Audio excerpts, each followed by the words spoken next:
નમસ્કાર દોસ્તો, શાંતિશ્રમ ન્યૂઝમાં આપનું સ્વાગત છે। બનાસકાંઠાની જીવાદોરી સમાન બનાસ ડેમમાં પાણી આવવાથી ખેડૂતોમાં ખુશી જોવા મળી રહી છે। વિધાનસભાના અધ્યક્ષ શંકરભાઈ ચૌધરીના હસ્તે બનાસ નદી પર આવેલા દાંતીવાડા ડેમ ખાતેથી બનાસ નદીના નીરના વધામણા કરીને બનાસ નદીમાં 2000 ક્યુસેક પાણી છોડવામાં આવ્યું હતું। અધ્યક્ષ શંકરભાઈ ચૌધરી સહિત જિલ્લાના ધારાસભ્યો અને મહાનુભાવોના હસ્તે 9 અને 10 નંબરનો ગેટ ખોલીને 2000 ક્યુસેક જેટલું પાણી બનાસ નદીમાં છોડવામાં આવતા ખેડૂતોમાં ખુશી જોવા મળી રહી છે। આ પ્રસંગે અધ્યક્ષ શંકરભાઈ ચૌધરીએ જણાવ્યું હતું કે 2000 ક્યુસેક પાણી છોડાયું છે। બનાસ નદીના નીચાણવાળા વિસ્તારમાં લોકોને સાવધાન રહેવા તથા તકેદારી રાખવા અધ્યક્ષે જણાવ્યું હતું। ચાલુ વર્ષે સાર્વત્રિક વરસાદ અને નદીમાં પાણી આવવાથી ભૂગર્ભ જળ રિચાર્જ થશે અને ભૂગર્ભ જળના તળ ઊંચા આવશે। તેમણે જણાવ્યું કે દાંતીવાડાથી લઈને ડીસા, ભીલડી, રાધનપુર, કાંકરેજ સુધીના વિસ્તારમાં પાણીના તળ ઊંચા આવશે। તેમણે જનપ્રતિનિધિઓ, લોકો અને વહીવટીતંત્રને અભિનંદન પાઠવ્યા હતા। જિલ્લા કલેક્ટર મિહિર પટેલે જણાવ્યું કે દાંતીવાડા જળાશયનું જે રૂલ લેવલ હતું તેના કરતાં પાણીના સ્તરની સપાટી વધતા 2 ગેટ ખોલીને પાણી છોડાયું છે। નદીના વિસ્તારમાં પાણી છોડાતા આજુબાજુના વિસ્તારના ખેડૂતોમાં ખુશીની લાગણી વર્તી છે। આજુબાજુના 4 તાલુકાના 26,000 હેક્ટર વિસ્તારમાં પાણી રિચાર્જ થશે।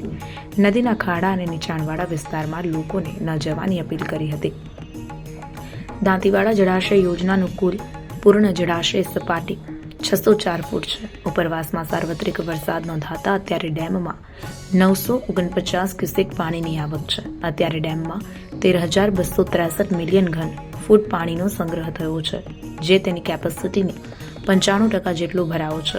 બનાસ ડેમ પર મુખ્ય 11 ગેટ આવેલા છે। 2025 સિવાય છેલ્લા 10 વર્ષમાં વર્ષ 2015, 2017, 2022 તથા 2023માં પણ બનાસ નદીમાં પાણી છોડવામાં આવ્યું હતું।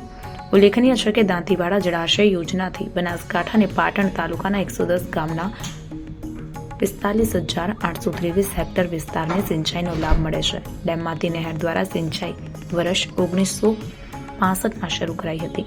આ જળાશય ડીસા, દાંતીવાડા અને પાલનપુર તાલુકાના 87 જેટલા ગામડાઓમાં પીવાનું પાણી પૂરું પાડાય છે।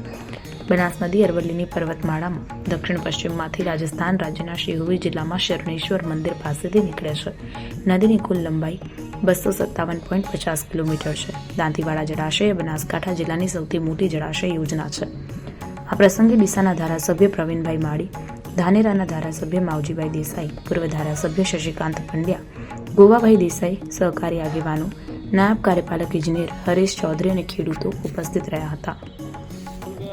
દાંતીવાડા ડેમનું જે રૂલ લેવલ હતું એના કરતાં આજે પાણીના સ્તરની સપાટી વધતા 2 ગેટ ખોલી અને પાણી છોડવાનો નિર્ણય લેવામાં આવ્યો છે।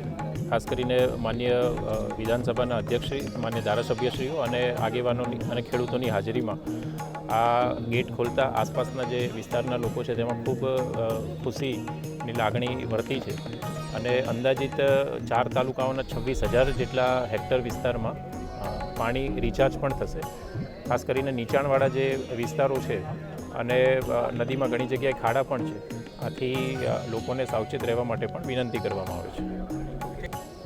દાંતીવાડા ડેમમાંથી આજે ઇરિગેશન ડિપાર્ટમેન્ટે પાણી પૂરતા પ્રમાણમાં હોવાથી 2000 ક્યુસેક પાણી 9 નંબર અને 10 નંબર બંને ગેટ ખોલવાનો નિર્ણય આજે કર્યો અને અમે અહીંયા મહાનુભાવો, ધારાસભ્યશ્રીઓ તેમની ઉપસ્થિતિમાં, અધિકારીઓની ઉપસ્થિતિમાં આજે ગેટ ખોલ્યા છે। નદીના વિસ્તારમાં રહેતા તમામ પ્રજાજનોને આ પાણી આવે છે તો થોડા સાવધાન રહે। પાણી એટલે 2 કાંઠે ચાલે એટલું નથી, પરંતુ ખાડા ઘણા બધા પડેલા છે, તો ત્યાં કોઈ બાળકો કે પાણી જોઈ અને કૃતુહલવશ ત્યાં આગળ ન જાય એવી મારી વિનંતી હતી। કેમ કે પાણી આવશે ત્યારે એક જગ્યાએ લાગતું હશે કે 2 ફૂટ પાણી છે, બીજી જગ્યાએ ખાડો હશે તો ત્યાં ભરાયેલું 8-10 ફૂટ પાણી હશે, તો તેમાં જવાથી ક્યારેક જાનહાનિ પણ થઈ શકે। તો જરા સાવધાની એ ખૂબ જરૂરી છે અને આ પાણીના માધ્યમથી ખૂબ રિચાર્જ થશે। આપણા જિલ્લાની વોટર રિચાર્જિંગ માટેની ખૂબ જરૂરિયાત છે।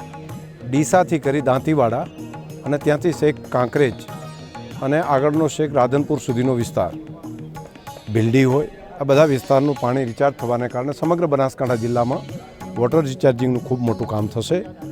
હું અહીંના તમામ જનપ્રતિનિધિઓને અભિનંદન આપું છું, પ્રજાજનોને અભિનંદન આપું છું અને વહીવટીતંત્રએ પણ સજાગતાપૂર્વક આનું ધ્યાન રાખ્યું એ માટે બધાને ખૂબ અભિનંદન.